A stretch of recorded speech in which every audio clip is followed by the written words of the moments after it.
Hi friends, welcome to your TNPSC. இன்றைக்கி நம்ம என்ன பார்க்க போகிறோம்னா அதிகாரம் 19 புறங்குறாமை தான் பார்க்க போகிறோம். நம்ம டிஎன்பிஎஸ்சி நியூ சிலபஸ் அதிகாரம் வைஸ் நம்ம பார்த்துன்னு வரோம். ஸோ இதில் வந்து 19 புறங்குறாமை தான் பார்க்க போகிறோம். ஃபஸ்ட்டு நம்ம இந்த வீடியோவில் என்ன பார்க்க போகிறோம்னா, இது வந்து புக் சோர்ஸ் எங்கே இருக்கும், அத்தனை இந்த இருக்க 10 குறளும் அதோட விளக்கமும் நம்ம பார்க்க போகிறோம். கடைசியில் வந்து அதோட ஷார்ட் எக்ஸ்ப்ளனேஷனும் பார்த்துடலாம். ஸோ வாங்க ஃபஸ்ட் எடுத்துகிட்டு போயிடலாம். புக் சோர்ஸ் வந்து இந்த புறங்குறாமை எங்கே இருக்குன்னா 7th ஃபர்ஸ்ட் டேர்ம் நியூ புக்கில் வந்து இருக்குது. நியூ புக்கில் 2 குறள் இருக்குது. ஸோ உங்களுக்கு 10 குறளும் வேணும்னா அதே புக்கு பின்னாடி நீங்கள் போனீங்கன்னா உங்களுக்கு 10 குறளுமே இருக்கும். பட் அதோட விளக்கம் வந்து அதில் இருக்காது. அந்த 10 குறளுக்கான விளக்கம் வந்து நம்ம வீடியோவில் இருக்கும். ஸோ வாங்க நம்ம குறளுக்கு போயிடலாம். ஓகேங்க, நம்ம ஃபஸ்ட்டு குறளுக்கு போயிடலாம். ஃபஸ்ட்டு 1 அறங்கூறா நல்ல செய்யும் ஒருவன் புறங்கூறா நின்றல் இனிது. இதோட பொருள், ஒருவன் அறத்தை போற்றி கூறாதவனாய் அறமல்லாதவற்றை செய்தாலும் மற்றவனை பற்றி புறங்கூறாமல் இருக்கிறான் என்று சொல்லப்படுதல் நல்லது. ஸோ இந்த பொருள் என்ன சொல்கிறாங்கன்னா, ஒருத்தன் வந்து அறத்தை போற்றாமல் அவன் வந்து பாவமே செஞ்சுன்னு வந்தால் கூட அறம் போற்றி அவன் வந்து நல்லபடி வாழ்க்கையை நடத்தினா அது நல்லது. ஒருவேளை வந்து அவன் அறத்தை போற்றலை, பாவம் செஞ்சுன்னு வரான், பட் அவன் வந்து மற்றவங்களை பற்றி புறமும் கூற மாட்டான். இப்படியாப்பட்ட கேரக்டராக இருந்தால் அவன் வந்து அவனை வந்து நல்லவனே கூட நம்ம சொல்லலாம். மற்றவனை பற்றி பேசாமல் இருக்கிறான், புறம் பேசாமல் இருக்கிறான்னா அவன் வந்து நல்லவன் தான். அற வழியில் வாழாமல் இருந்தாலும் பிறர் பற்றி அவன் தவறாமல் பேசாமல் இருக்கான். ஸோ அது வந்து நல்லது தானே. அவன் வந்து அற வழியில் வாழலைங்கிறது நம்மளுக்கு அது பிரச்சனை இல்லை. ஆனால் புறங்கூறாமைங்கிற ஒரு தீயதை வந்து அவன் பண்ணுறதில்லை. அதனால வந்து அவன் ஒரு நல்லவன் சொல்லி இதில் திருவள்ளுவர் சொல்கிறாங்க. ஃபர்ஸ்ட் குறளில் என்ன சொல்கிறாங்கன்னா, புறங்கூறாமல் இருக்கிறதுக்கான நல்லதை பற்றி சொல்கிறாங்க. அப்போ தீயதை பற்றி சொல்லியிருப்பார்கள். அதே செகண்ட் குறளில் தீயதை பற்றி சொல்லியிருக்காரு. செகண்ட் குறள் படிச்சிடலாம். 2 அறநலி அல்லவை செய்தலின் தீதே புறநலி பொய்த்து நகை. ஸோ இங்கே அல்லவைனா என்னங்க? அல்லவைனா தீமையான செயலை சொல்லுவாங்க. ஓகே, நம்ம அறவழியில் நல்லது செய்யலைனாலும் சரி, நம்ம பொருள் ஃபஸ்ட்டு படிச்சிடலாம். அறத்தை அழித்து பேசி அறமல்லாதவைகளை செய்வதை விட ஒருவன் இல்லாத விடத்தில் அவனை பழித்து பேசி நேரில் பொய்யாக முகமலர்ந்து பேசுதல் தீமையாகும். இங்கே என்ன சொல்கிறாங்கன்னா, ஒருத்தன் வந்து இல்லை, அந்த இடத்துல அவன் இல்லைன்னா அவரை பற்றி தவறாக பேசி மகிழ்வதுங்கிறது வந்து எப்படியாப்பட்டதுன்னா அறத்திற்கு எதிரான தீய செயல்களை விடவும் அது கொடுமையான செயல்னு சொல்கிறாங்க. நீங்கள் அறவழியில் நடந்து நீங்கள் தீமையான செயலை செஞ்சால் கூட செய்கிறது ஒரு கொடுமை தான். அது வந்து ஒரு தீமையான விஷயந்தான். இதை விட தீமை எதுனா ஒருத்தன் வந்து இல்லாத போது அவனை தவறாக பேசி மகிழ்வதுங்கிறது வந்து தீமைன்னு தீமை அப்படின்னு சொல்லி வள்ளுவர் சொல்கிறாங்க. நம்ம ஃபஸ்ட்டு இதில் வந்து நல்லது சொல்லியிருக்காங்க. ஒருத்தன் அறவழியை வந்து அவன் கடைப்பிடிக்கலைனாலும் அவன் வந்து மற்றவனை பற்றி புறம் குறலைனா அவன் வந்து நல்லவனாக தான் கருதப்படுவான்னு சொல்லி ஃபஸ்ட் குறளில் சொல்கிறாங்க. செகண்ட் குறளில் என்ன சொல்கிறாங்க, நீ அறமே செய்யலைனாலும் அறம் செஞ்சு அதில் ஒரு தீய செயலை நீ செய்கிறனா அது ஒரு கொடுமை தான். அந்த கொடுமையை விட கொடுமையானது எதுனா நீ ஒருத்தர் இல்லாத போது அவனை பற்றி தவறாக பேசி மகிழ்வதுங்கிறது அதோட கொடுமை அப்படின்னு சொல்லி திருவள்ளுவர் சொல்கிறாரு. நெக்ஸ்ட் குறள், தேர்ட் குறள் பார்க்கலாம். புறங்கூறி பொய்த்துயிர் வாழ்தலின் சாதல் அரங்கூற்றும் ஆக்கன் தரும் சொல்லியிருக்காங்க. ஸோ இதில் பொருள் என்னென்னா, புறங்கூறி பொய்யாக நடந்து உயிர் வாழ்தலை விட அவ்வாறு செய்யாமல் வறுமையுற்று இறந்து விடுதல் அறநூல்கள் சொல்லும் ஆக்கத்தை தரும். இங்கே என்ன சொல்கிறாங்கன்னா, நம்ம வந்து ஒருவரை வந்து நேரில் பார்க்கும்போது ஒரு மாதிரி பேசிட்டோம், அவர் இல்லாத போது இல்லைனா அவரை பார்க்காத போது வந்து அவங்கள பற்றி வேறு விதமாக புறம் பேசுறதுங்கிறது வந்து ஒரு தவறான விஷயம். அப்படி செய்கிறவங்க வந்து இந்த உலகத்தில் வாழ்கிறத விட அவங்க இறந்துட்டாங்கன்னா அவங்க வந்து அறநூலில் இருக்க ஆக்கம்னா உயர்வு, அந்த அறநூலில் இருக்க உயர்வே அவங்களுக்கு அது தரும். நீங்கள் வந்து இந்தமாரி புறம் பேசின்னு வாழ்கிறதுக்கு நீங்கள் சாதல் பெரிது அப்படின்னு சொல்லி சாவதே மேல் அப்படின்னு சொல்லி திருவள்ளுவர் சொல்கிறாரு. ஸோ இங்கே என்ன தேர்ட் குறளில், ஒருவரை வந்து நம்ம நேரில் பார்க்கும்போது ஒரு மாதிரியும் அவரை பார்க்காத போது அவரை பற்றி வேறு மாதிரியும் பேசுவதற்கு செத்து போவது நல்லது அப்படின்னு சொல்லி திருவள்ளுவர் சொல்கிறாங்க. அப்படி செத்துட்டா நம்ம அறநூலில் சொல்லும் உயர்வே கூட அடைஞ்சிடலாம் இங்கே வாழ்கிறதுக்கு பதிலாக அப்படின்னு சொல்லி அதில் சொல்லியிருக்காங்க. ஃபோர்த்து குறள், கண்ணின்று கண்ணற சொல்லினும் சொல்லற்க முன்னின்று பின்னோக்கா சொல். பொருள், எதிரே நின்று கண்ணோட்டம் இல்லாமல் கடுமையாக சொன்னாலும் சொல்லலாம், நேரில் இல்லாத போது பின் விளைவை ஆராயாத சொல்லை சொல்லக்கூடாது. இங்கே என்ன சொல்கிறாங்கன்னா, இந்த குறளில் என்ன கரெக்டாக சொல்கிறாங்கன்னா, இப்போ நம்ம வந்து புறம் பேசாமல் இருக்கிறது வந்து ஒரு இன்விட்டபிள் அப்படின்னு நீங்கள் சொல்லலாம். எப்படிங்க புறம் பேசாமல் இருக்க முடியும் அப்படின்னு சொல்லலாம். ஆனால் அதுக்கும் வள்ளுவர் வந்து ஒரு குறள் சொல்லியிருக்காங்க. நீ வந்து புறம் பேசாமல் இருக்க முடியாதுன்னு நீ நினைக்காது. நீ வந்து உனக்கு ஒருத்தவங்களை பற்றி புறம் பேசணும்னு நினைக்கிறியா, அவங்களுக்கு எதிர்க்க நின்று நேருக்கு நேர் நின்று நீ பண்ணுறது தப்பு, இது வந்து தப்பு அப்படின்னு சொல்லி நீ கடுமையாக அவங்கள வந்து சொன்னால் கூட பரவாயில்ல. ஆனால் அவங்க இல்லாத சமயத்தில் அவங்கள பற்றி சொல்கிறது வந்து தவறான தவறான விஷயம். அவங்க இருக்கும்போதே நீங்க சொல்லிடணும் அப்படின்னு சொல்றாரு. ஒருவரை பற்றி அவர் முகத்துக்கு முன்ன வந்து நம்ம நேருக்கு நேர் தவறாக பேசுவது கூட பரவாயில்லை. அவர் இல்லாத போது வந்து நிச்சயமா நம்ம புறம் பேசக்கூடாது அப்படின்னு சொல்லி 4வது குறள்ல சொல்றாரு. நெக்ஸ்ட் 5 அறஞ்சொல்லும் நெஞ்சத்தான் அண்மை புறஞ்சொல்லும் உண்மையாற் காணப்படும். பொருள் அறத்தை நல்லதென்று போற்றும் நெஞ்சம் இல்லாத தன்மை ஒருவன் மற்றவனை பற்றி புறங்கூறுகின்ற சிறுமையால் காணப்படும். ஸோ இங்க என்ன சொல்றாங்கன்னா, அறஞ்சொல்லும் நெஞ்சத்தான் சொல்லியிருக்காங்க. அறஞ்சொல்லும் நெஞ்சத்தான்னா, ஒருத்தன் வந்து தான் அறவழியில இருக்கேன், நான் அறத்தை தான் செஞ்சு வாழ்றேன் அப்படின்னு அவன் சொல்றான். அவன் வந்து சொல்றான், நான் அறவழியில எல்லாமே நல்லது தான் செஞ்சுன்னு இருக்கேன், என்கிட்ட வந்து எதுவுமே இல்லை அப்படின்னு சொல்றான். அப்படி சொல்றவன் வந்து அண்மை புறஞ்சொல்லும் புண்மையாற் காணப்படும். ஒருவேளை அவன் வந்து மற்ற இடத்துல ஒருவனை பற்றி அவன் வந்து கூறுறான்னா, அவன் வந்து அவன் வந்து நல்லவன் இல்லை, அவன் அரண் கூறுற அளவு அவன் நல்லவன் இல்லை, அவன் அறவழியிலேயே இல்லைன்னு சொல்லி நம்ம அதில் வச்சு நம்ம அடையாளம் கண்டுக்கலாம்னு சொல்லி திருவள்ளுவர் சொல்றாங்க. 5வது குறள் என்ன சொல்றாங்கன்னா, நீ ஒருத்த வந்து இவ்வளவுதான் அறவழியில நான் நடக்கிறேன் அப்படின்னு சொல்லி மற்றவங்க கிட்ட சொல்லலாம். அவன் அறவழியிலே கூட நடந்திருந்தாலும் ஒரு வாட்டி அவன் மற்றவங்களை பத்தி புறம் பேசிட்டானா அவன் வந்து அறவழியில நடக்காத ஒருத்தன். அவன் வந்து வெளியே வெளியே மற்றவங்களை பத்தி பேசுறான்னா அவன் உண்மையா அறத்துல இல்லைன்னு தான் அர்த்தம். ஸோ 5வது குறள் தான் அதை பத்தி சொல்றாங்க. நெக்ஸ்ட் 6 பிறன்பழி கூறுவான் தன்பழியுள்ளம் திறன் தெரிந்து கூறப்படும். பொருள் மற்றவனை பற்றி புறங்கூறுகின்றவன் அவனுடைய பழிகள் பலவற்றிலும் நோகத்தக்கவை ஆராய்ந்து கூறி பிறரால் பழிக்கப்படுவான். ஸோ இங்க என்ன சொல்றாங்கன்னா, இப்போ ஒருத்தன் வந்து ஒரு இடத்துல இருக்கோன்னா அவன் வந்து மற்றவனை பத்தி எப்படியாவது கேலி கிண்டல் பண்ணின்னு அவனை பற்றி புறம் கூறின்னு இருப்பான். இல்லாதது பொல்லாதது சொல்லின்னு இருப்பான். இதே வந்து அந்த பழி அவன் சொன்னது வந்து சொன்னவங்களுக்கு தெரிய வந்துருச்சுன்னா அவங்க என்ன பண்ணுவாங்க, ஓ நீ என்ன எப்படி சொல்றியா, நான் உன்னை பற்றி சொல்கிறேன் அப்படின்னு சொல்லி அவங்க வந்து இவனை பற்றி இல்லாதது பொல்லாததான் சொல்லுவாங்க தான். ஒருத்தவங்க இதை நான் தன்னை பற்றி சொல்கிறாங்கன்னு தெரிஞ்சிச்சுன்னா அவங்க வந்து மற்றவங்க கிட்ட தன்னை பற்றி சொன்னாங்க பாருங்க, அவங்கள பற்றி இவங்க வந்து நிறையவே இப்போ 1க்கு 2 தானே சொல்லுவாங்க. ஸோ நம்ம மற்றவங்கள பற்றி புறம் கூறுறதுக்கு முன்னாடி நம்ம யோசிக்கணும்.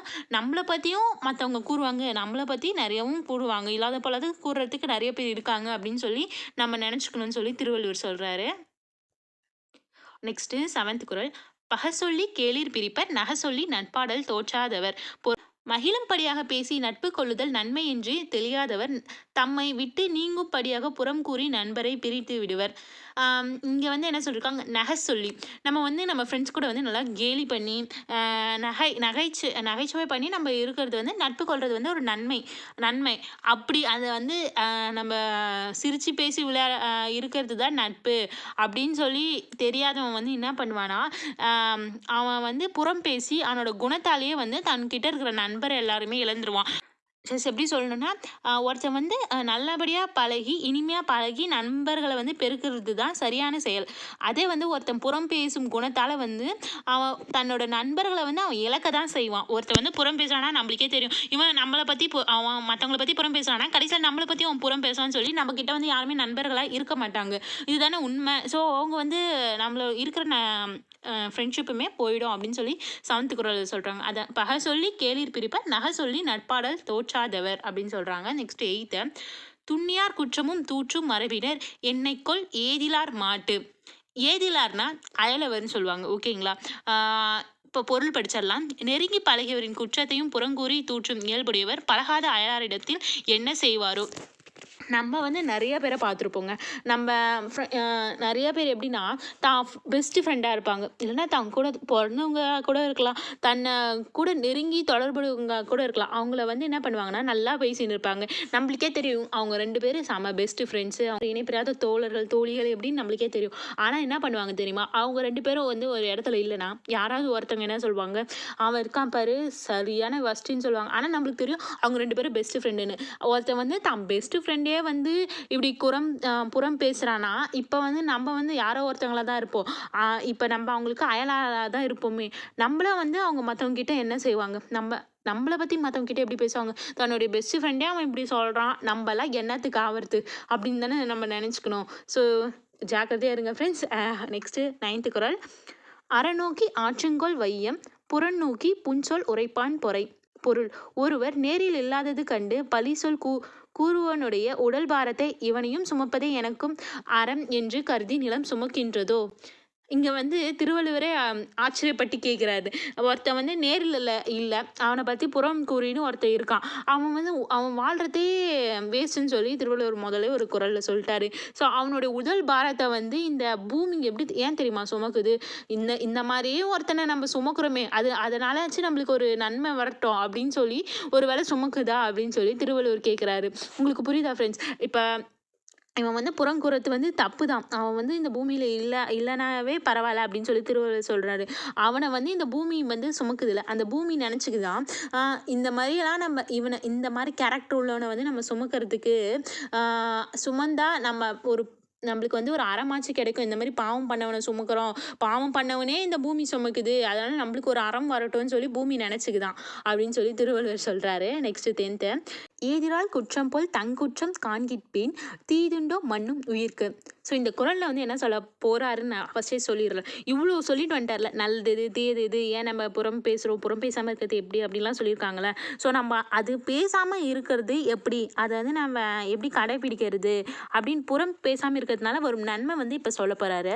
பொருள்: ஒருவன் அறத்தை போற்றி கூறாதவனாய் அறமல்லாதவற்றை செய்தாலும் மற்றவனை பற்றி புறங்கூறாமல் இருக்கிறான் என்று சொல்லப்படுவது நல்லது. இங்கே என்ன சொல்கிறாங்கன்னா, நம்ம வந்து பிறர் குற்றத்தை நம்ம பேசுகிறோம்னு வச்சுக்கோங்க. அதே போல் நம்மளோட குற்றத்தையும் கண்டு நம்ம அதை வந்து திருத்திக்கிட்டோம்னா நம்ம வாழ்வில் வந்து துன்பம் இல்லை. பிறரோட குற்றத்தை மட்டும் நம்ம உன்னிப்பாக பார்க்கக்கூடாது. அப்படி பார்க்கக்கூடாது. நம்மளோட குற்றத்தையும் வந்து யோசிக்கணும். அப்போ வந்து புறம் பேசும் பழக்கம் வந்து தானாகவே போயிடும் அப்படின்னு சொல்லி இந்த 10th குறளில் சொல்கிறாரு. நெக்ஸ்ட் வந்து புக்கில் வந்து இருக்க அந்த 2 குறள் பார்த்துடலாம். இது பார்த்தோன்னே அந்த ஷார்ட்டாக வந்து நம்ம பார்த்துடலாம். புறங்கூறாமை: கண்ணின்று கண் அற சொல்லினும் சொல்லற்க முன்னின்று பின்னோக்கா சொல். பொருள்: ஒருவருக்கு நேர் நின்று கடுமையான சொற்களை சொன்னாலும் சொல்லலாம். ஆனால் அவர் இல்லாத போது புறங்கூறுதல் கூடாது. நம்ம ஏற்கனவே பார்த்த மாதிரி தான், நம்ம ஒருவரை பற்றி வந்து அவங்க முகத்துக்கு நேருக்கு நேராக வந்து பேசிட்டாலும், அவங்க கடுமையான சொல் பேசினா கூட பரவாயில்ல, அதே வந்து அவங்க இல்லாத போது பேசுறது வந்து ரொம்ப தவறானது. அப்படி பேசக்கூடாது அப்படின்னு சொல்லி 3rd இதுவில் சொல்கிறாங்க. 4th ஈதிரால் குற்றம் போல் தம் குற்றம் காண்கிற்பின் தீதுண்டோ மன்னும் உயிர்க்கு. நம்ம 10th பார்த்தோம்ல, பிறருடைய குற்றத்தை காண்பது போல் தன்னுடைய குற்றத்தையும் காண்பவருடைய வாழ்வில் துன்பம் இல்லை. நம்ம வந்து புறம் பேசாமல் இருக்கிறதுனால எப்படி துன்பம் இல்லாமல் இருக்கிறதுன்னு சொல்லி பார்த்தோம்ல, அதுதான் இது. நம்ம வந்து பிறரோட குற்றத்தை மட்டும் உன்னிப்பாக பார்க்கக்கூடாது. நம்மளோட குற்றத்தையும் பார்த்து அதை நம்ம திருத்திக்கணும். அப்படி திருத்திக்கிட்டோம்னா நம்ம வாழ்வில் வந்து துன்பம் இருக்காது. நம்ம வாழ்வில் அந்த புறம் பேசுகிற பழக்கமும் வராது அப்படின்னு சொல்லியிருக்காங்க. ஸோ இதுக்கு பின்னாடியே வந்து இந்த 10 குறளும் இருக்குது. இந்த 10 குறள் பார்த்துக்கோங்க. உங்களுக்கே தேவைன்னா நம்ம வீடியோ பார்த்து அந்த விளக்கம் மட்டும் அந்த 10 குறளையுமே எழுதி வச்சுக்கோங்க. ஸோ இந்த தொகுப்பு வந்து நம்ம லாஸ்ட்டாக பார்க்கலாம். இப்போ வந்து 10 குறளையும் வந்து ஷார்ட் அண்ட் ஸ்வீட்டாக கடகடன்னு பார்த்துன்னு வந்துடலாம். ஓகே. ஃபஸ்ட்டு, அறங்கூறா நல்ல செய்யினும் ஒருவன் புறங்கூறான் என்றல் இனிது. இங்கே என்ன சொல்கிறாங்கன்னா, ஒருவன் வந்து அற வழியில் வாழாதவராக இருந்தால் கூட பிறர் பற்றி அவன் தவறாக பேசாமல் இருப்பது வந்து ரொம்ப நல்லது. அவன் வந்து நல்லவனாகவே நம்ம கருதிக்கலாம் அப்படின்னு சொல்லி இந்த ஃபஸ்ட்டு குறளில் சொல்கிறாங்க. நெக்ஸ்ட் 2nd, அறநழி அல்லவை செய்தலின் தீதே புறநழி பொய்த்தது நகை. அல்லவைனா தீயவை. ஓகேங்களா? ஸோ இதில் வந்து ஒருவர் இல்லாத போது அவரை பற்றி நம்ம தவறாக பேசி மகிழ்வது வந்து அறத்திற்கு எதிரான தீய செயல்களை விடவும் கொடுமையான செயல் அப்படின்னு சொல்லி இந்த 2nd குறளில் சொல்கிறாங்க. நெக்ஸ்ட் 3rd, புறங்கூறி பொய்த்துயிர் வாழ்தலின் சாதல் அரங்கூற்றும் ஆக்கத்தரும்.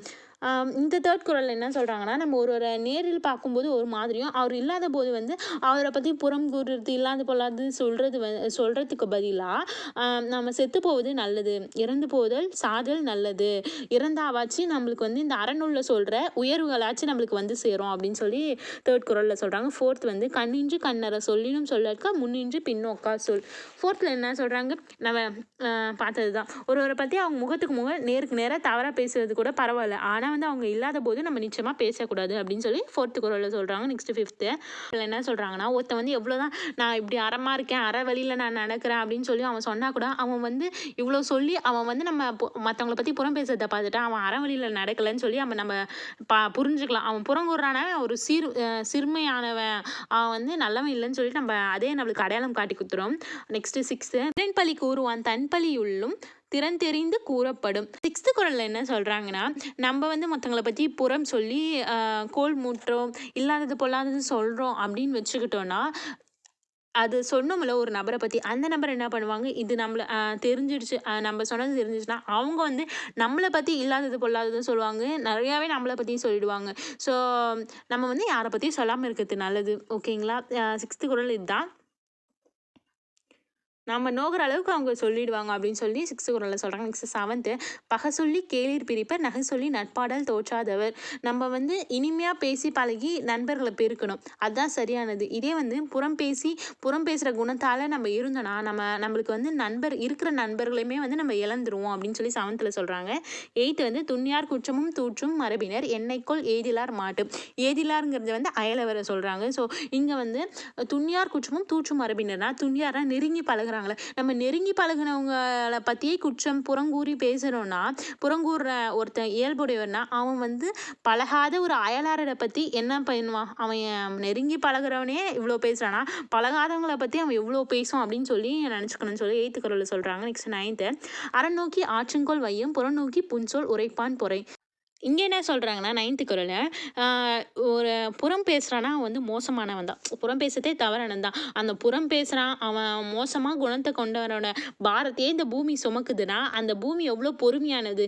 ஏன்னா பூமியே நினச்சிக்குதான், இப்படி அவனை சுமந்தா வச்சு நம்மளுக்கு அறம் வந்து சேரும், இன்னும் நிறைய அறம் வந்து சேரும் அப்படின்னு சொல்லி பூமி நினச்சிக்குதோ அப்படின்னு சொல்லி திருவள்ளுவரே கேள்வி கேட்குறாரு. நெக்ஸ்ட் 10th, எதிரால் குற்றம் போல் தங்குற்றம் காண்கிற்பின் தீதுண்டோ மண்ணும் உயிர்க்கு. இங்கே என்ன சொல்கிறாங்க, நம்ம வந்து பிறரோட குற்றத்தை மட்டும் உன்னிப்பாக பார்க்கக்கூடாது, அப்படி நம்ம பிறரோட குற்றத்தை பார்க்குற மாதிரி நம்மளோட குற்றத்தை பார்த்துக்கணுன்னா நம்ம வாழ்வில் வந்து துன்பம் இல்லை, புறம் பேசாமல் இருக்கணும்னு சொல்லி 10th குறளில் முடிக்கிறாங்க. ஸோ இதோட தொகுப்பு பார்த்தரலாம். ஸோ இதோட சுருக்கம் என்னென்னா, அறமற்ற தீய செயலான புறம் பேசுதலை ஒருவர் செய்வதை விட செத்து போனால் பூமிக்கு பாரம் குறையும், இதான் சுருக்கம். நெக்ஸ்ட் வள்ளுவனோட நீதி வந்து புறம் பேசாது, யாரை பற்றியும் நம்ம புறம் பேசக்கூடாது. ஓகே, நெக்ஸ்ட் தொகுப்பு படிச்சிடலாம். ஒருவரை பற்றி முகத்திற்கு நேராக கூட விமர்சிக்கலாம், ஆனால் அவர் இல்லாத போது தவறாக பேசுவது முறையற்ற செயல், அது ஒரு கொடுமையான தீய செயல். இந்த குணம் கொண்டவர்கள் தம் நண்பர்களை இழந்து நன்மதிப்பையும் இழப்பார்கள். பிறர் குற்றம் பார்க்கும் முன்பாக தன் குற்றம் யோசித்தால் வாழ்க்கை சிறக்கும் அப்படின்னு சொல்லி வள்ளுவர் வந்து இந்த குறளை முடிச்சிடுறாங்க. ஸோ நம்ம வந்து புறங்கூறாமல் இருந்தோம்னா நம்ம வாழ்க்கை வந்து சிறக்கும். நீங்கள் என்ன நம்ம சேனலுக்கு சப்ஸ்கிரைப் பண்ணலாம், சப்ஸ்கிரைப் பண்ணியிருக்கோம். நம்ம ஏற்கனவே போட்ட அதிகாரம் நீங்கள் பார்க்கலன்னா நம்ம டிஸ்கிரிப்ஷனில் ப்ளேலிஸ்ட் கொடுக்குறோம், அதில் போய் பார்த்துருங்க. தேங்க்யூ.